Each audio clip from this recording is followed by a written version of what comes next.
Halo teman-teman semuanya, selamat datang kembali di YouTube channel aku. Jadi pada video kali ini aku mau sharing ke teman-teman mengenai cara belajar yang efektif menurut aku.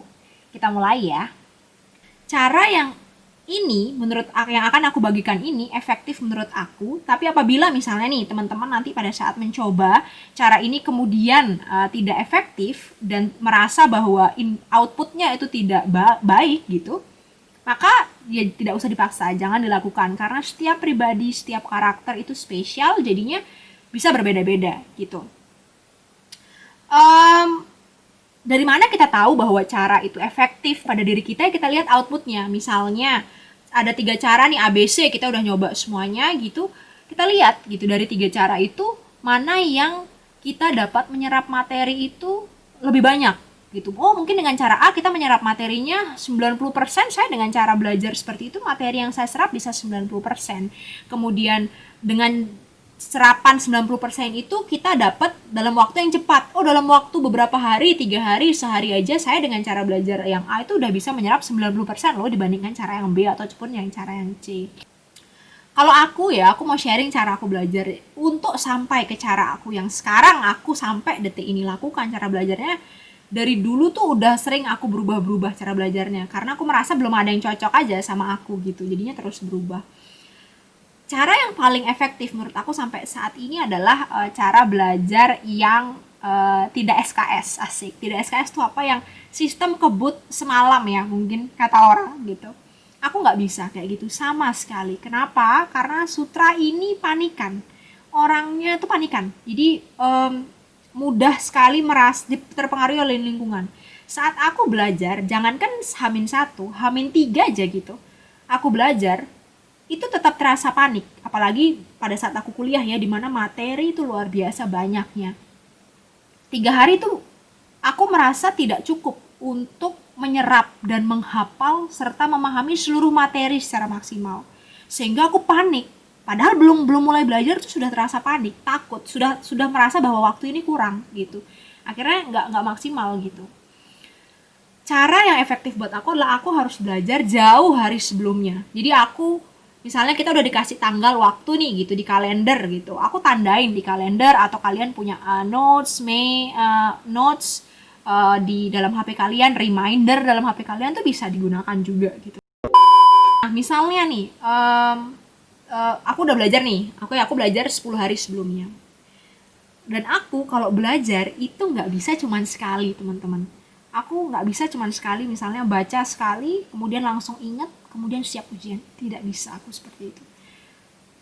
Ada orang, teman-temanku banyak kok yang bisa, dia dalam waktu hamin berapa dia baru belajar, kemudian dia bisa mememorize dan mengingat semua, menghafal serta memahami materi itu dengan sekejap begitu, dan hasilnya bagus, itu banyak. Artinya cara itu cocok buat mereka, sehingga mereka nggak perlu kayak aku misalnya gitu dari awal, dari jauh-jauh hari.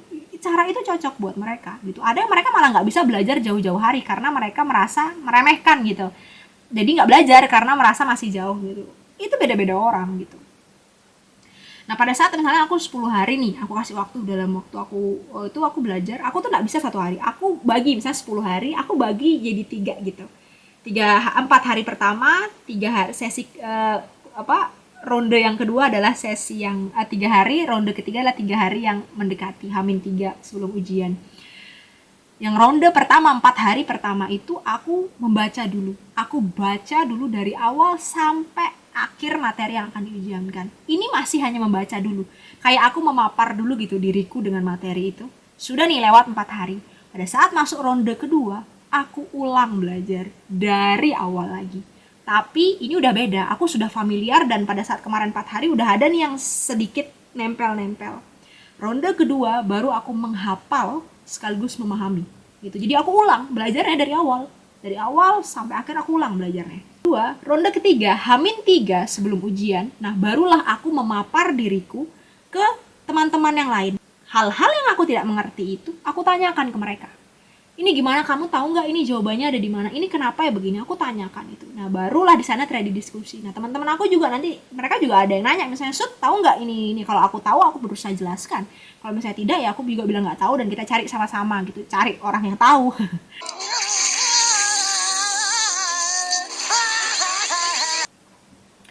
Gitu sih teman-teman. Jadi aku bener-bener nggak bisa kalau belajar cepat gitu. Dulu aku pernah, bukan berarti aku selama kuliah ini tidak pernah belajar yang selalu belajar 10 hari sebelumnya juga, enggak sama sekali. Pernah kok ada momen-momen dimana aku sibuk sekali, seperti yang teman-teman tahu ya di video-video sebelumnya, aku ikut BEM, aku ada part-time job, aku jadi asisten praktikum, atau enggak aku ada kegiatan lain dan lain sebagainya. Jelas waktuku akan sangat banyak terbagi dan fokusku terbagi. Tidak jarang juga aku tidak bisa melakukan belajar yang secara seperti ini. Kadang aku pernah kok belajar H-3, H-2 sebelum ujian ataupun sebelum diskusi. Lalu bagaimana saat keadaan itu terjadi adalah aku harus berusaha kompromi dan adaptasi. Yang aku lakukan yaitu jam tidurku yang harus dikorbankan. Jam tidurku, jam bermainku itu yang harus dikorbankan untuk belajar. Tapi perbedaannya adalah hati itu, pikiran itu. Pada saat kalau misalnya punya banyak waktu, aku lebih tenang aja gitu. Kalau pada saat hamin berapa itu deg-degan karena merasa, aduh, yang ini belum selesai, aduh aku baru sampai di sini belajarnya sedangkan materi itu banyak sekali dan lain sebagainya gitu. Jadi di sisi lain aku harus tetap fokus belajar, di sisi lain aku juga harus tetap mengontrol diri aku supaya tidak panik gitu, dan jadi butuh tenaga lebih seperti itu. Bukan berarti kalau misalnya cara ini nggak cocok sama kalian, jangan dipaksa teman-teman, karena memang berbeda-beda. Kalau teman-teman merasa bahwa kok aku lebih masuk ya apabila aku belajarnya mepet, karena aku merasa lebih fokus dan merasa tertekan sehingga motivasiku lebih bangkit pada saat aku hamin berapa sebelum ujian baru belajar, maka lakukanlah gitu. Maka lakukanlah, mana yang cocok, mana yang kalian baik, itu lakukan saja gitu. Yang ketiga adalah situasi atau lingkungan. Ada tipe orang ya yang belajar itu dia bisa belajar di keramaian, di tempat ramai, atau kadang sambil nonton TV, sambil nonton film gitu. Itu tuh bisa. Hebat. Aku nggak bisa. Pernahkah aku mencoba hal itu? Sering, saudara-saudara. Sering sekali aku mencoba itu dan benar-benar tidak bisa. Akhirnya pada saat aku belajar di luar nih, misalnya tempat ramai gitu, atau enggak aku sambil ada nonton TV, nonton film gitu misalnya. Pada akhirnya selesai film itu, aku harus mengulang lagi belajar dari awal karena yang masuk filmnya bukan materinya gitu. Gitu. Aku juga kadang suka sih denger lagu, tapi lagu-lagu yang agak sedikit tenang ataupun ngebeat nggak apa-apa sih, tapi kalau yang rock and roll banget, ngerok kayak gitu tuh agak sedikit susah gitu, karena jadi pengen nyanyi. Jadi pengen nyanyi gitu. Tapi kalau yang calm, instrumental dan lain sebagainya itu it helps, I need that gitu. Itu membantu sekali gitu. Gitu sih. Gitu teman-teman, sekilas sedikit aku sharing ke teman-teman mengenai cara aku belajar gitu.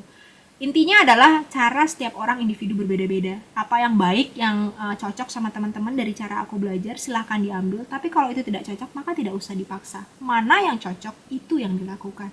Yang baik, yang positif, itu diambil aja gitu. Itu teman-teman, semoga bermanfaat dan menghibur ya video aku. Kalau teman-teman punya ide apapun yang ingin aku sharingkan ke teman-teman, silahkan direct message aja. See you on the next video and God bless you.